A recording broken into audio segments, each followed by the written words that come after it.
Fala galera, eu sou o Felipe. E eu sou o Thor. E esse é o canal Máquina do Tempo. E hoje vamos falar do filme Prenda-me se for capaz. Se inscreva no canal e deixe seu like. E deixe aí nos comentários sugestões para os próximos vídeos.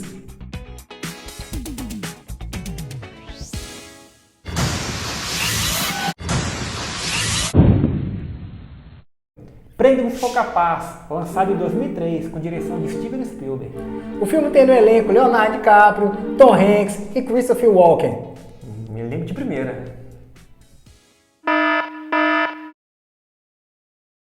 Logo no início, vemos ali o programa de TV Dizer a Verdade, onde 3 candidatos se dizem ser Frank Abagnale Jr., interpretado por Leonardo DiCaprio. E algumas perguntas são feitas, e dentre elas, quem o capturou. E ele responde que foi o agente do FBI Cal, vivido por Tom Hanks. Depois vemos uma cena ali em 1969, onde Cal está em uma prisão onde Frank está preso, localizado em Marselha, na França. E lá, Cal foi com o objetivo de extraditar Frank para os Estados Unidos.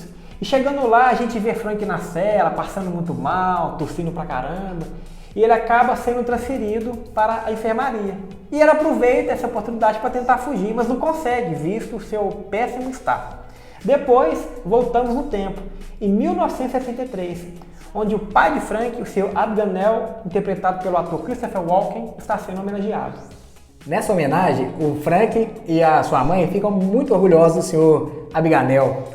E ele começa a fazer o discurso dele, né? Uma história linda, né? Um poeta. Ele é um poeta, calado. E calado já tá errado.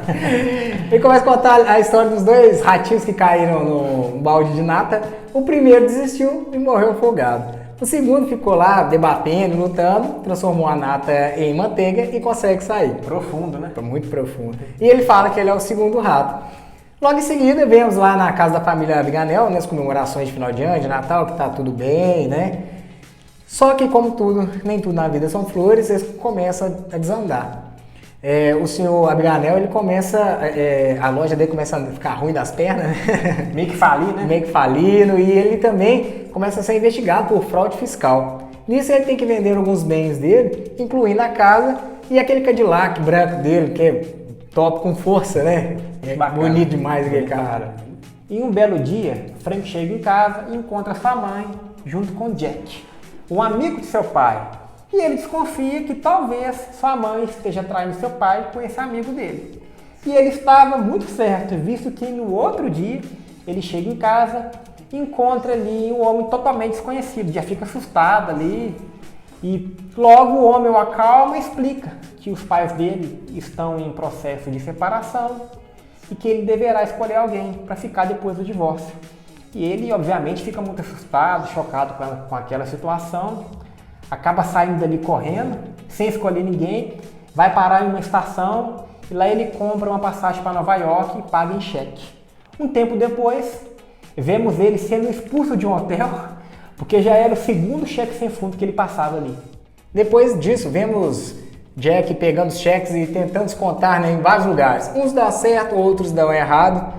E quando ele está em um desses bancos aí, tá saindo, ele vê um táxi chegando e dentro do táxi sai um piloto de avião, né, que tá rodeado, cheio de aeromoças e tal. Todas bonitas, né? E ele já tem na cabeça dele, já vem na hora, eu quero ser isso. Aí ele tem uma brilhante ideia, ele finge ser um aluno que está escrevendo um artigo para o jornal da escola e vai lá na Panam para pegar informações, né? Para colher informações. Chega lá, ele começa a entrevistar um funcionário. Inclusive, o funcionário mostra para ele uma permissão para voar, né? Aí ele fala, não, posso tirar uma cópia e tal. Aí o cara fala com ele assim, não, essa já tá vencida, pode ficar com ela. Mas aí, depois disso, ele começa, né, a fingir ser copiloto, ele arruma um uniforme e sai descontando cheques em vários lugares, né, da companhia aérea, torta direita, e vai juntando uma grana, né, e viajando de graça pelo país. Só que ele é muito engenhoso. Ele começa a pegar uns aviãozinhos de brinquedo e vai tirando dele aquelas logomarcas dele e vai pregando o cheque para ficar mais parecido com o verdadeiro. Bem esperto mesmo. Bem esperto. Aí depois, na outra cena, a gente vê o Cole falando com os outros agentes, explicando o modus operandi de um falsário que está trocando vários cheques no país. Depois vemos Cal mais 2 agentes ir no hotel para recolher alguns cheques que Frank tinha passado ali. Mas para a surpresa deles, o funcionário do hotel diz que o hóspede dos cheques ainda está no quarto. Então ele vai para o quarto e pede para os outros 2 agentes irem cobrir os fundos, caso ele tente fugir por ali.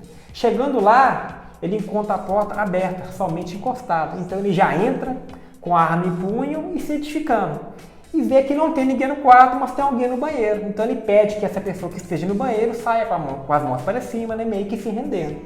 Aí quem que sai do banheiro? O Frank.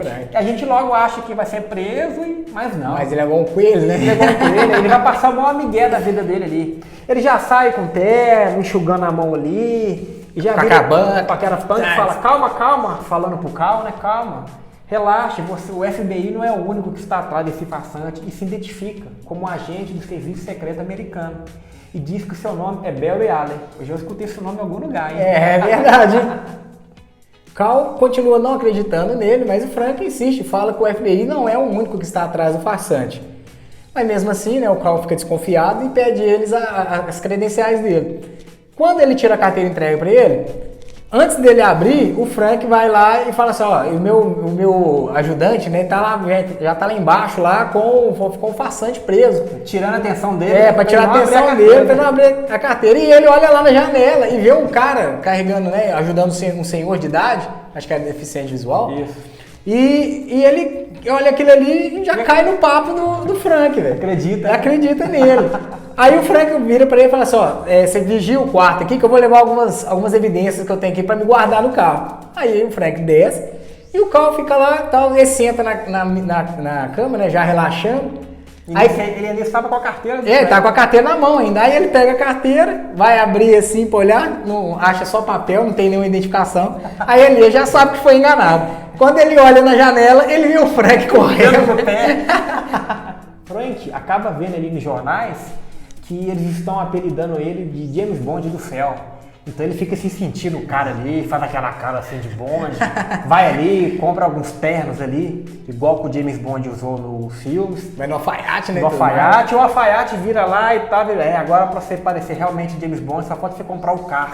Ele vai lá e compra um dos carros que foi do mesmo modelo que ele usou no filme, se sentindo James Bond. É mesmo. Aí depois a gente vê ele com a garota de programa, né, que oferece os serviços dela pra ele. Verdade. E aí só que ele fala com ela assim, que não, que ele só tem cheque. Ele chega na conclusão que vai ficar $1.000, né? Ela fala com ele, né, eles fazem uma brincadeirinha lá com as cartinhas lá. Jogar as cartinhas, subindo o preço. Isso, aí fica $1.000, fecha $1.000. Só que ele fala com ela que só tem cheque. Aí ela fala que não tem problema. Ele chega lá pra ver os cheques dele, tem um monte, né, de cheque lá. E tem um de $1.000. Só que ele pega um de 1.400. Né? Ele chega pra ela e fala assim, ó, eu só tenho esse aqui de 1.400. Ela fala, não tem problema não, eu te dou o troco.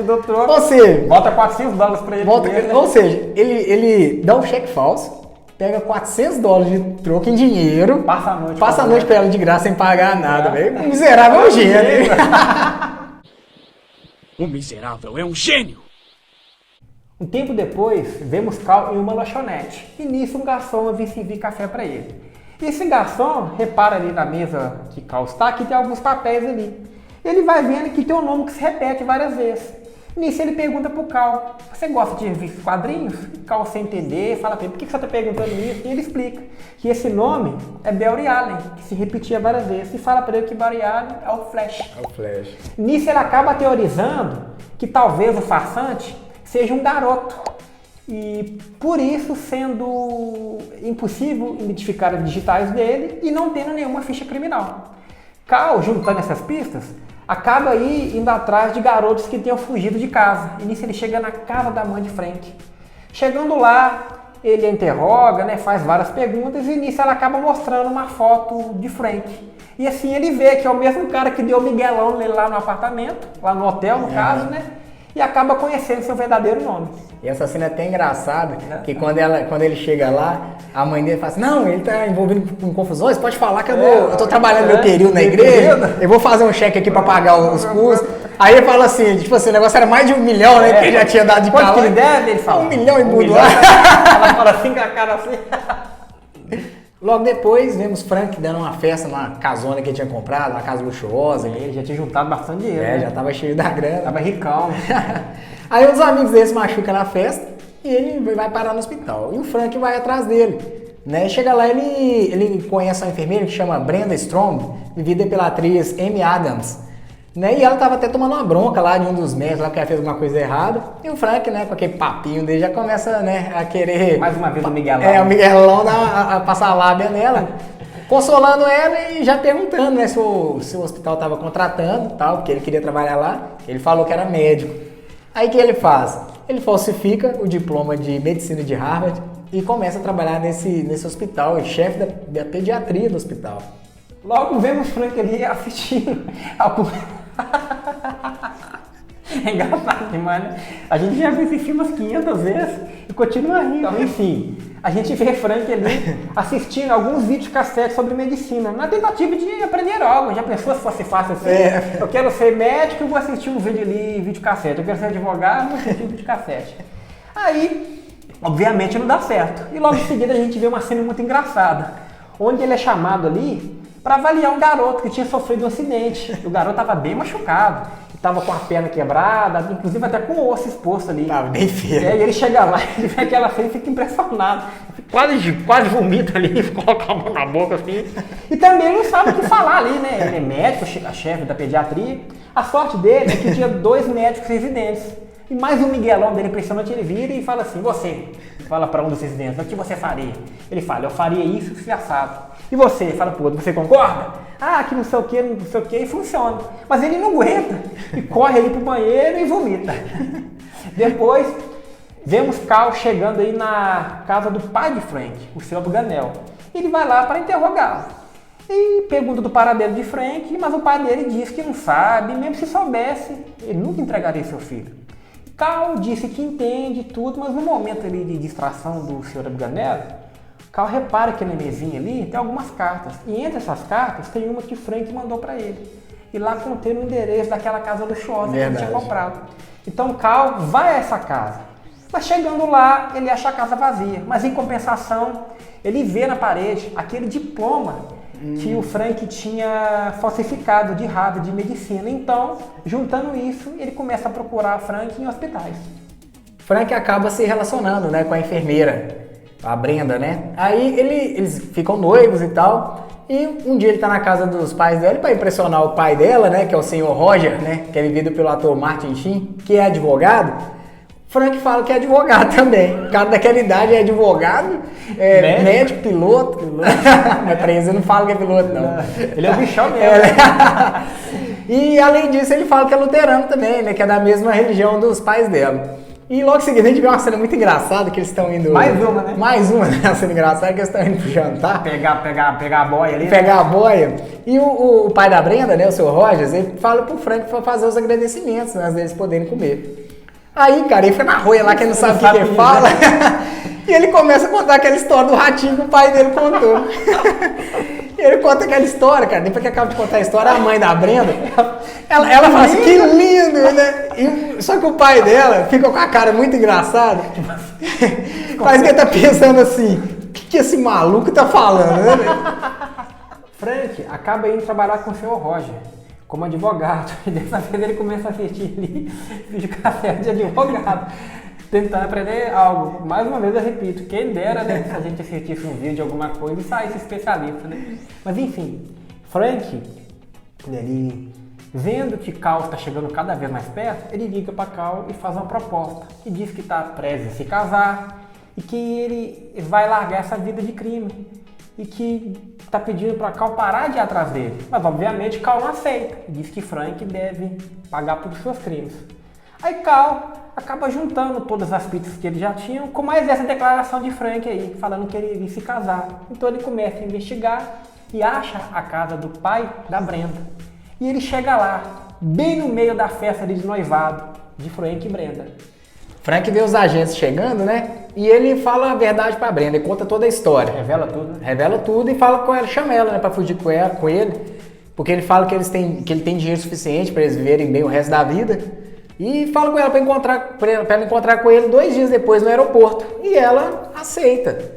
Só que depois de 2 dias que ele vai para o aeroporto, chega lá e vê os agentes da FBI, porque a Brenda tinha revelado os planos, né, para o FBI. Você estava ali fazendo uma armadilha para ele, né? Exatamente. Só que ele consegue escapar, né? Ele percebe, né? Percebe, escapa e depois ele começa a voltar a fingir ser piloto novamente, né? E logo em seguida a gente vê, depois de 6 meses, acho que se passam, aí aparece o Carl falando com o chefe dele que o Frank tá muito descontrolado, que ele tá descontando cheques em vários países, em todos os lugares, e que ele tá aperfeiçoando as técnicas dele e que os cheques estão ficando cada vez mais parecidos com os verdadeiros. Em seguida, vemos Carl analisando o cheque de Frank. E nisso ela acaba tendo uma pista, que talvez Frank esteja na França. E ele se lembra ali no interrogatório com a mãe dele, onde ela dissera que conhecera o pai de Frank em uma vila na França, chamada Montrichard. Então ele vai até essa vila e chegando lá ele encontra Frank em uma espécie de galpão com algumas prensas hidráulicas gigantes que ele estava as usando para falsificar esse cheque. Por isso que ele estava ficando tão perfeito, né? Exatamente. Então, Carl o prende e traz ele de volta para os Estados Unidos em uma viagem de avião. E acaba revelando ali para o Frank que o pai dele morreu. É mesmo. Faleceu em um acidente, onde na tentativa de pegar o metrô, ele acabou caindo nos degraus da escada. Ai, que burro, dá 0 pra ele. Frank fica muito triste, obviamente. E quando o avião pousa, ele consegue fugir ali pela privada do avião. Mas logo em seguida ele é preso na casa da mãe dele. Ele é julgado e condenado a 12 anos em uma prisão de segurança máxima. Um tempo depois, o Carl vai visitar o Frank, né? E ele leva um cheque para ele, né? De um cara que tá atuando lá no estado do Minnesota, né? E o Frank examina esse cheque e passa para ele várias informações, inclusive que vão ajudar eles a pegar o criminoso. E o Carl vendo aquilo, né? Fica entusiasmado e fala com o chefe dele para eles poderem levar o Frank para trabalhar para o governo. E eles conseguem levar o Frank para trabalhar para o governo e ele sai da cadeia, óbvio, né? Só que ele fica na custódia do Carl, né? Ele acaba não se adaptando muito bem, né? Nos primeiros dias de serviço dele. Ele até volta a fingir que é piloto e foge, né? Só que o Carl até deixa ele. Porque sabe que ele vai voltar. Sabe que ele vai voltar. Porque ele alega porque não tem ninguém atrás dele. Exatamente. E aí ele realmente volta, né? E depois já sobe as letrinhas, né, na televisão, no final do filme, e falando que o Frank está casado, que tem 3 filhos e que está vivendo uma vida tranquila, né? E que ele desenvolveu várias formas de deixar os cheques mais seguros, né? E ele ganhou muita grana com isso, né? E fala também que ele e o Carl são amigos até hoje. E assim termina esse magnífico filme, né? Cheio de migué. Mas muito magnífico. Muito bom. Bom, galera, agora vai aqui algumas curiosidades sobre o filme. A primeira é que a história do filme é baseada no verdadeiro Frank Abagnale Jr., onde, de acordo com ele, pelo menos de acordo com ele, né, 80% dos fatos ali contados no filme é verdade. E desses 20 aí que não são, um deles é que durante o filme é dito que Frank entrou na lista aí dos mais procurados do FBI, mas isso é mentira, é inverídico, visto que na lista do FBI só entram criminosos violentos. Ao contrário do que é mostrado no filme, o Frank Abagnale, ele foi preso em 1969, quando a comissária, né, da Air France reconheceu o rosto dele de um cartaz de procurado. Quando a polícia francesa capturou ele, todos os 26 países que ele cometeu os crimes, as fraudes, pediram a sua extradição. Nossa, ele passou cheque sem fundo no mundo todo, né? O ator James Gandolfini inicialmente faria o papel de Carl, vivido por Tom Hanks. Mas devido ao atraso ali do início das filmagens e o seu compromisso com a série de TV Família Soprano, ele acabou não aceitando. A escolha original do Steven Spielberg para interpretar o Frank Abagnale Jr. era inicialmente o Johnny Depp. Apesar de a gente ter pesquisado, nós não conseguimos encontrar mais informações a respeito. Bom, galera, e esse foi mais um vídeo aqui do canal. Esperamos que vocês tenham gostado. Deixe seu like, se inscreva em nosso canal e deixe comentários, sugestões para os próximos vídeos. E siga também a gente lá no Instagram. Valeu!